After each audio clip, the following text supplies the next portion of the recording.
Good morning, Internet. I am still alive. I am Luke Herbert, and I'm here to bring you another mental health vlog. I just wanted to start off by saying sorry for the delays in videos and reduced number. I've recently started a new job, and we've been having a new store opening. So, it's been 2 months in the coming, and I knew that this sort of time was going to be a bit difficult, but, it's easing off now that the store's actually open. So, I'm going to try and resume video content. How frequently is going to be dependent on how Christmas goes. Obviously, I work, and yeah, so we'll see what we can do. Now, today's topic is, when I'm done knocking my microphone, something very close to me and something I have a lot of problems with, and that is eating and my weight, and yeah, generally my weight and how anxiety and depression affect it. It's not an easy thing for me to talk about. I may find it a bit hard at times, but it needs to be talked about, And I mean, I'm going to be frank, it's not something that's easy for me to even admit. So, brief history, I've always been overweight. Although I don't look it, I am now currently at around 19 stone. I carry my weight very distributed over my entire body, mainly around my ass and my trousers, so for me, trousers wear out very fast. Any of my fat-bottomed girls out there, you will know the problem that I feel, and it is a nightmare, because it's something very conscious and something I'm very aware of, but it's also something that people don't seem to notice. People know I'm a bigger lad, but they don't know how big. They don't get truly how big it can be and how it can affect me in my day-to-day life. And that can be a lot harder, because when you're fat, people make certain degree of allowances. They have certain expectations of you. They go a certain way. You don't tell a fat person to go through a small space, but you will tell a person like me who's larger to go through that same space. It'll be more difficult for me. There's an expectation that because I'm not fat, I can move at the same pace as them, which is not true. I get tired, and it's difficult. I can't keep up with people. I can't do things that a lot of people do, and it kind of grates on you. It grates on me a bit. It's a hard thing to admit when you can't do stuff. It's a hard thing to admit when you're at work that you have to take a break because you're going to throw up otherwise. And you then have to move on to the topic of, why am I this size? Now, for me, it's a very clear answer, and it's because I eat too much. But that's the same problem with everyone. We eat too much, we get fat. I've lost the weight in the past. I went down about 4 stone, 5 stone at university when I started exercising.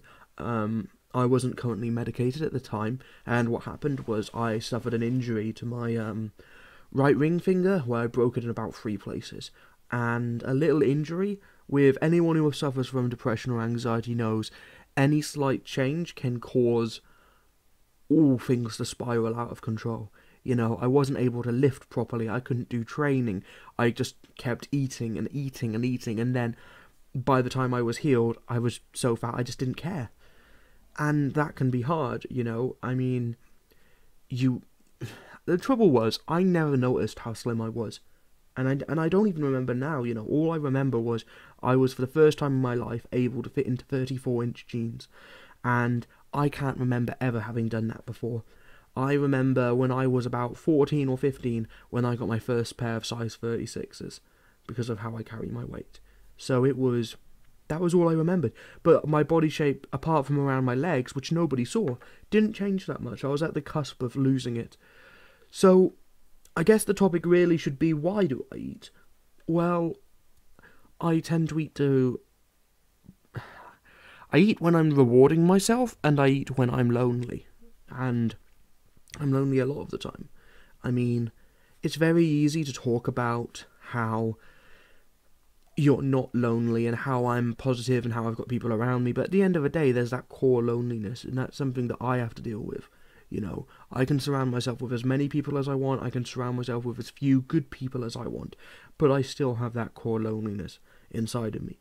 And it's a feeling when you wake up and you have trouble being able to do stuff because you feel like something's missing. There's a void inside of you, and it's hard to understand. You feel like something clearly is missing, and then you start racking your brain as to why, what's missing. My life is going good. Even when my life is going good, like now, I still have this feeling that something is missing. You know, I have a job, I have great friends, I have people I'm seeing, and I'm happy. You know, in all accounts, I should be the happiest because my life is finally doing what I want. But at the same time, I'm still always met with that void of emptiness, and it's hard, you know. You rack your brain so much, and you associate it with things. That's the thing that people who don't have it don't realise, is that you associate that emptiness with something. And for me, it's food. I associate that feeling of loneliness and that emptiness with a feeling of, if I put something in there, maybe it will go, because it won't be empty anymore. And all it's replaced by is a feeling of bloatedness that makes me think about that as opposed to that void. Of course, when that feeling of bloatedness goes, I then start thinking about that void again. And that's the way it goes. It's a vicious cycle. There's the empty feeling, followed by the bloated feeling, followed by the temporary relapse, followed by the void again. You know, it's like a terrible drug addiction almost. It can only be described as, I need my fix of overeating in order to stop this feeling of downness, you know, this feeling of something's missing. Because you get scared. Well, it works like your mind starts first of all thinking, oh God, something has to be wrong. There's something wrong here. There's something wrong with me. And then you start overthinking. You start continuously going on a cycle of a spiral into yourself about how something is so wrong. And you want to solve it. You want to get rid of this empty feeling inside of you. You want to get rid of that feeling of lacking, of something missing, of something not there. You know, some people try and fill it with lust, drugs, addictions, sex, you know, relationships. You might think that it's a person missing, but really it's not. There's some, and you've got to. That's something which I don't have an answer for. You know, I don't know what's missing. I don't know why I feel like that, and maybe it's something I need to work on. You know, I'm aware I need to start. I'm doing this video after having binged. I'm not gonna lie. I had a massive breakfast. I didn't need all of that yet, and you know, it's a thing where you've got to realise, you've got to draw a line in the sand and say, I need to deal with this. And it's so hard because it's scary because you feel alone. There's all these support people, but at the end of the day, it's like I've been fit. I did a lot of training. The summer I went, I was going up 6-7 days a week. I was bench lifting and I was eating healthily.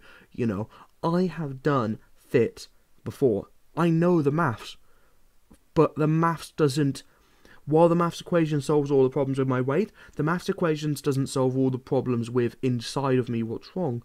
You know, sometimes people suggest, why don't you try replacing, every time you feel empty, replace it with a glass of water, and then you don't know if it's a glass of water or that. That could work. I'm gonna try that. I'm gonna try taking a drinking when I'm feeling bad, but it's a problem that I can't give you an answer to because I haven't found the answer yet. But I can tell you that it's not going to be solved by doing something. You know, it's not going to be... That's not the right word. It's not going to be solved by doing what you are currently doing. Because your current answer, and if your problem's still there, isn't working. You need to change. You know, life's about changing. Life's about shifting, and it's scary, it's hard, but it's about making them differences. And for every 10 to 20 things you try that are wrong, one may be right. You know, and that one that may be right is worth all of them 20 changes of for wrongness, because they're the ones that make you want to try. They're the ones that make you realise that there is something better, there is a fix, you know.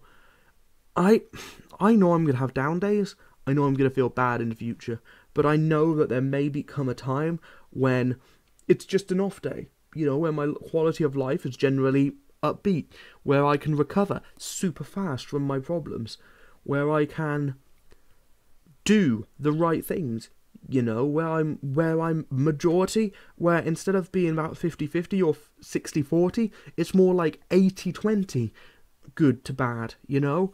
I want that 80-20. I don't want 100-0 because everyone has bad stuff happens, but I want 80-20. I deserve 80-20.